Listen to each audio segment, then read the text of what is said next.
इस संसार में हर कोई चाहता है कि उसका समय अच्छा ही रहे, परंतु यह संभव नहीं होता। अगर संभव करना है तो क्या करना होगा, आइए जानते हैं। गौतम बुद्ध के मठ का यह नियम था कि उनका कोई शिष्य जब भी कभी बुद्धत्व को प्राप्त कर लेता तब उसे कहा जाता कि एक दिशा में चले जाओ और आसपास के जो लोग हैं उनका ज्ञान वर्धन, उनकी आत्मा और चेतना जागृत करने का प्रयास करो और उनको सद्मार्ग पर लाना है। उनका एक शिष्य था जो 6 साल से मठ में रह रहा था और तपस्या कर रहा था। एक दिन वह परेशान हुआ और सोचने लगा कि मेरे गुरुदेव ने मुझे आदेश क्यों नहीं दिया। इसी बात पर नाराज होकर वह गौतम बुद्ध के पास गया और कहने लगा कि मेरी तपस्या में ऐसी क्या कमी रह गई, क्या मैंने ज्ञान अर्जित नहीं किया और अब तक आपने मुझे आदेश नहीं दिया कि जाकर किसी दूसरे जगह पर अपना ज्ञान बांटो, और क्या मैंने बुद्धत्व प्राप्त नहीं किया है। तभी गौतम बुद्ध ने शिष्य से कहा, सुनो, तुम्हें थोड़ा और समय लगेगा, यही समय बिताओ। यह बात सुनकर वह शिष्य चिढ़ गया और कहने लग गया कि गुरुदेव, आपके ज्ञान में कमी रह गई और आप मुझे ज्ञान नहीं दे पाए। गौतम बुद्ध को लगा कि ये समझेगा नहीं और कहा, ठीक है, कल सुबह पूर्व दिशा में एक गांव है, वहां जाना और वहां से भिक्षा लेकर आना और अपना पूरा दिन वही बिताना और कोशिश करना कि वहां के लोगों को थोड़ा सा ज्ञान बांटना और आकर मुझे बताना कि अनुभव कैसा रहा। वह शिष्य बड़ा खुश हुआ और उसको लगा कि अब तो बात बन गई, अब मुझे आदेश मिल गया। और वह दूसरे दिन सुबह पूर्व दिशा के उस गांव में चला गया और शाम में जब वापस आया तो हाथ में पट्टी बंधी थी और हाथ पैरों पर चोट के निशान थे। ये देखकर गौतम बुद्ध ने उस शिष्य से पूछा कि ये क्या हाल कर लिया।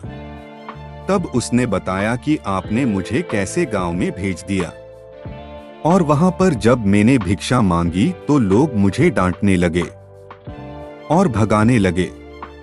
एक व्यक्ति ने सिर्फ वहां पर मुझे भिक्षा दी, वो भी जमीन पर फेंककर, और कहा कि ले जाओ इसको। इतने बुरे गांव में आपने मुझे ज्ञान बांटने के लिए भेजा, अब आप मुझे कल किसी और गांव भेज देना, मैं जाकर के ज्ञान वहां देकर आता हूं।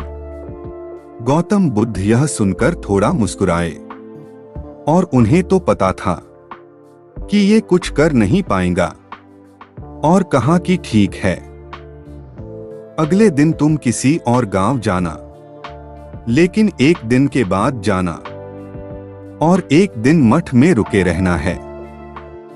अब की बार गौतम बुद्ध ने अपने दूसरे शिष्य को उस गांव में भेजा जहां अपने उस शिष्य को भेजा था, और शाम में जब वह शिष्य वापस लौटा था तो उसकी भी हालत वही थी और हाथ पैरों में चोट लगी और पट्टी बंधी हुई थी। गौतम बुद्ध ने पहले वाले शिष्य के सामने दूसरे शिष्य से पूछा कि हुआ क्या था। तब उसने कहा कि जिस गांव में आपने मुझे भेजा था वहां के लोग बड़े भोले भाले हैं, भिक्षा दे नहीं रहे थे और एक व्यक्ति ने मुझे जमीन पर फेंककर भिक्षा दी और मैंने उसे स्वीकार कर लिया और उसे आशीर्वाद दिया कि तुम्हारा कल्याण हो। तो वह व्यक्ति चौंक गया और कहने लगा कि आप गजब के इंसान हो, मैंने आपको जमीन पर फेंककर भिक्षा दी और आप मुझे कल्याण हो का आशीर्वाद दे रहे हो। तब मैंने उसे कहा कि मैं अपना कर्तव्य निभाऊंगा और आप भी बड़े दानी हैं और आपने मुझे भिक्षा दी है। उसके बाद मैं जब वहां से निकल रहा था तब मैंने देखा कि एक बच्चा बीमार था और मैं जंगल में गया वहां से जड़ी बूटी लाने, और जब मैं लौट रहा था तब कुछ लोगों ने मुझे पकड़ लिया और पूछने लगे कि यह जड़ी बूटी कहाँ लेकर जा रहा हो। तब मैंने उनसे निवेदन किया कि मुझे छोड़ दो, एक बीमार छोटे बच्चे की मदद करनी है। और तब उन्होंने मुझे छोड़ दिया। जब मैं गांव में वापस आकर उस बच्चे की मलहम पट्टी कर रहा था तो तभी गांव वाले मुझ पर हमला करने लगे। तब उस दानी व्यक्ति ने, जिसने मुझे जमीन पर फेंककर भिक्षा दी थी, उसने गांव वालों को रोका और कहा कि यह ठीक व्यक्ति है और इसे अपना काम करने दो। जब मैंने जड़ी बूटी लगाई तो बच्चा ठीक हो गया और सब मेरे लिए तालियां बजाने लगे। सभी गांव वाले कहने लगे कि कल फिर आना, गुरुदेव मुझे कल फिर उस गांव में भेजिएगा, क्योंकि वह बड़े ही भोले लोग हैं, समझते नहीं हैं, पर प्यार बहुत है। और अब की बार कोशिश करूंगा कि थोड़ा प्यार और ज्ञान उन तक पहुंचाने की। वो सब ज्ञानी तो है, लेकिन बस वो अनजान व्यक्ति से बात करने में डरते हैं। वो जो पहला शिष्य था, जो एक दिन पहले उस गांव में गया था, वह सुन रहा था और समझ रहा था और गौतम बुद्ध की चरणों में गिरकर बोला कि गुरुदेव, कमी तो मुझ में ही थी, आपने ज्ञान तो बहुत सारा दिया, लेकिन मैं उसे आचरण में नहीं ढाल पाया और मैंने अहंकार को ऊपर रखा और उसी गांव के लोगों को पहचान नहीं पाया और मार खाकर चला आया।